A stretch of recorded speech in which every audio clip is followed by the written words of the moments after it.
I have for quite a long time now, close to 50 years, I have the world in my heart. I'm very passionate about human rights and standing up for human rights for whatever cause there is.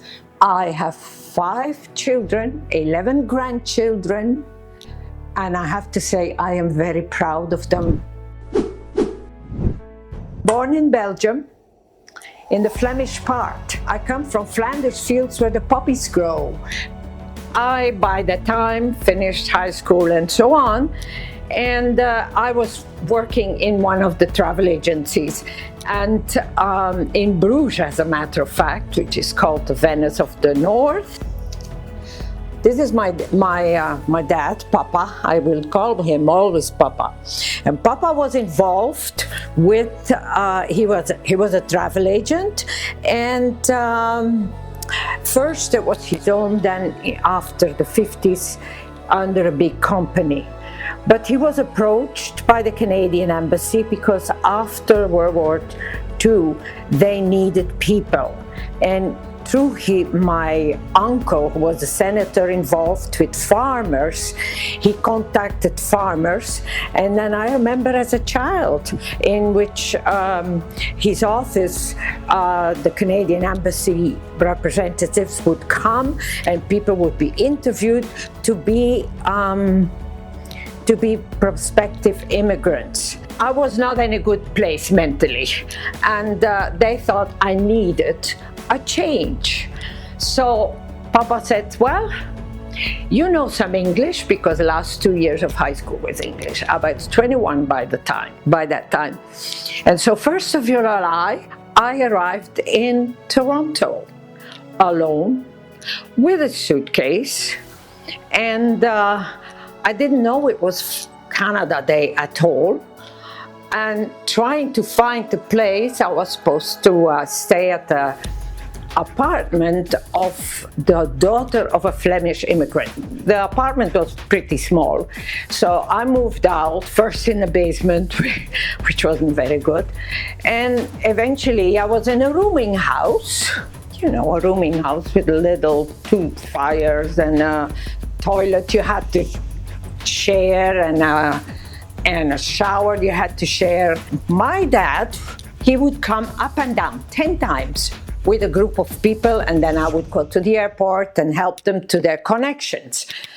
One time in the middle of July, the consul general was in touch with my dad because sometimes people got sick, and in those days there were visas and stuff like that. So the consul said to Papa, she said, do you know anybody Belgium, because my girl is going on maternity leave, and you know, I don't know what to do. My dad said, well, my daughter is here.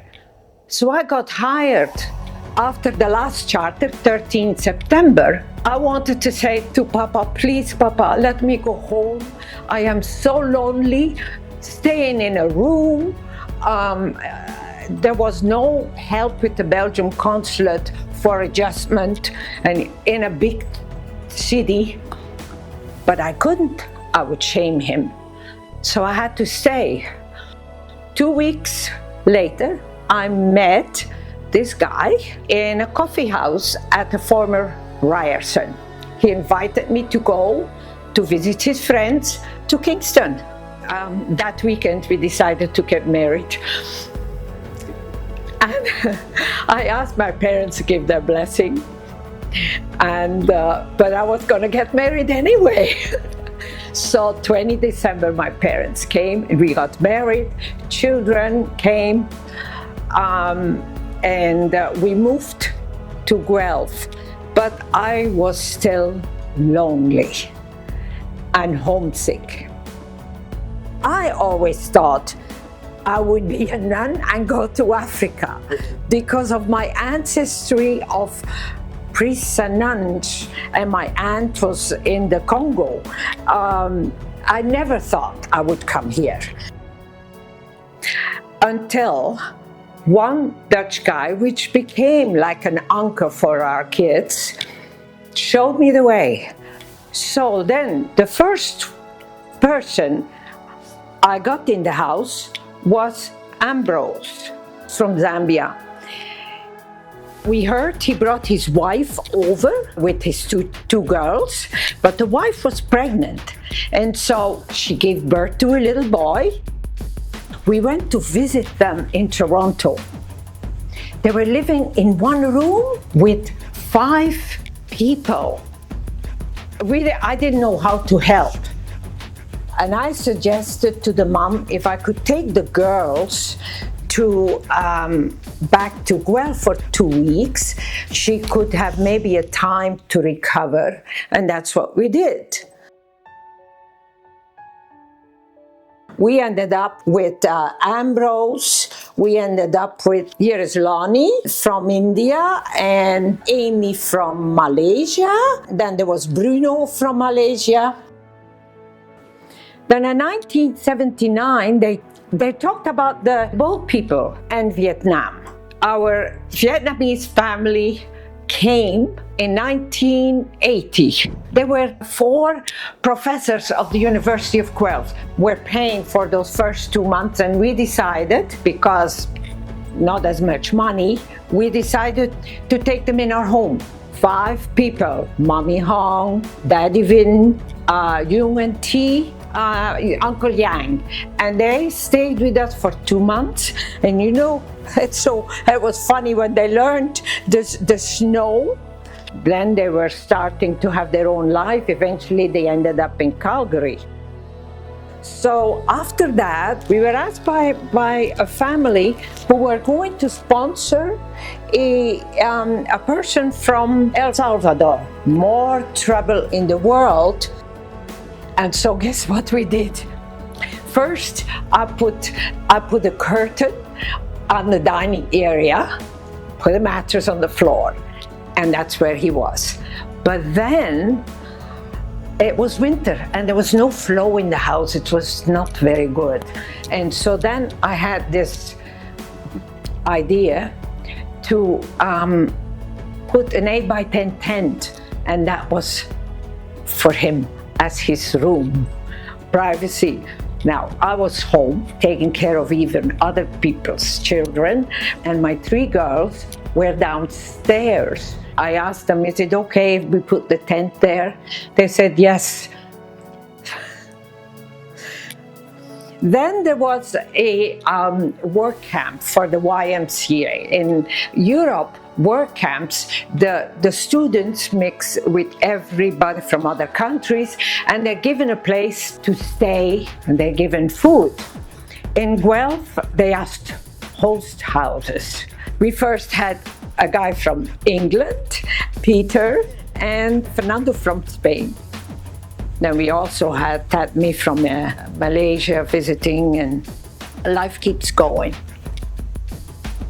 I have a Burkina Faso daughter who adopted me. She was teaching 2 of my grandkids, said hello, and you know, the rest is history.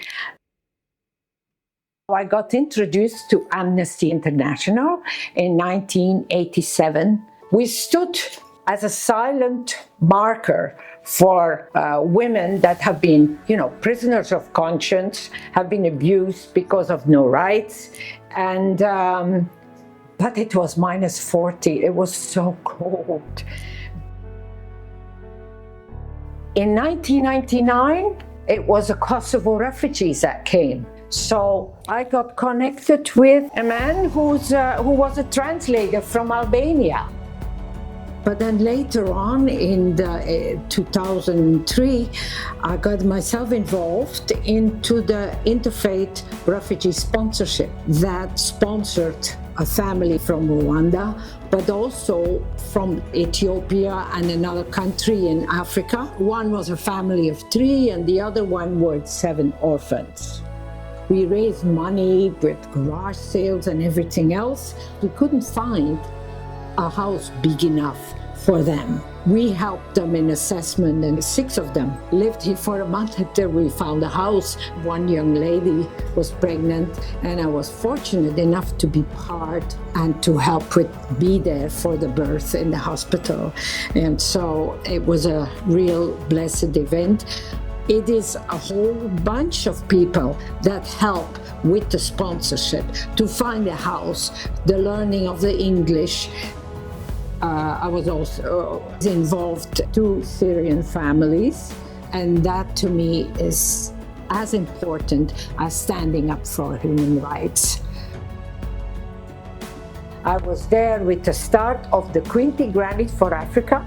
We raised more than $400,000 with bake sales, fashion shows, dinners, African dinners, a whole lot of stuff. As you can see, grannies are walking for change, and then fashion shows and dinner. That was fun, education and fundraising. For the last 3 years, with the help of Equity, Diversity, Inclusion, the chairperson is Councillor Sean Kelly. He enabled me to restart that with 20 immigrant grannies for Africa at that time. Amnesty International, Quinty Immigrant Services. I was a volunteer there, helping people settle, because the 21st of March, there was the elimination of racial discrimination, which was started because of the Sharpeville massacre in South Africa, the anti-apartheid and so on. I'm carrying, I have the colors of Ukraine. That was the first thing. But Gaza is,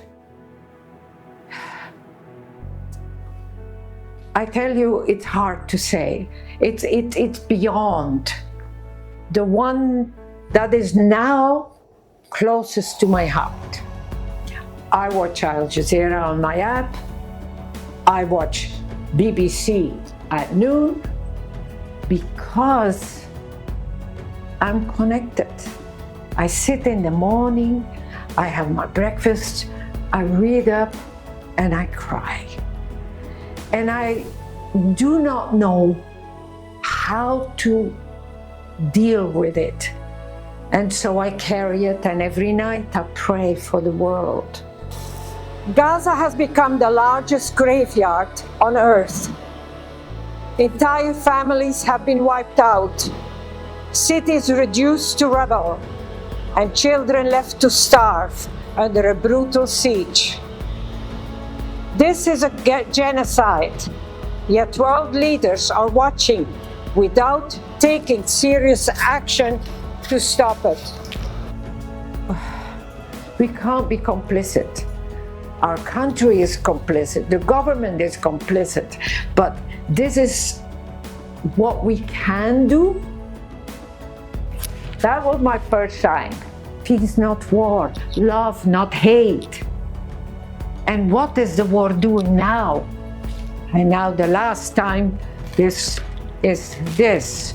What if it were your children? It has nothing to do with what faith. It has to do with humanity, human rights for all. Like Amnesty International, Quinty now is totally part of this and has been for the longest time. It's a genocide and we have to stop. But what can we do as people here except not let people forget? I think of our families. And I think of our children and grandchildren. And I think, what world are we leaving them?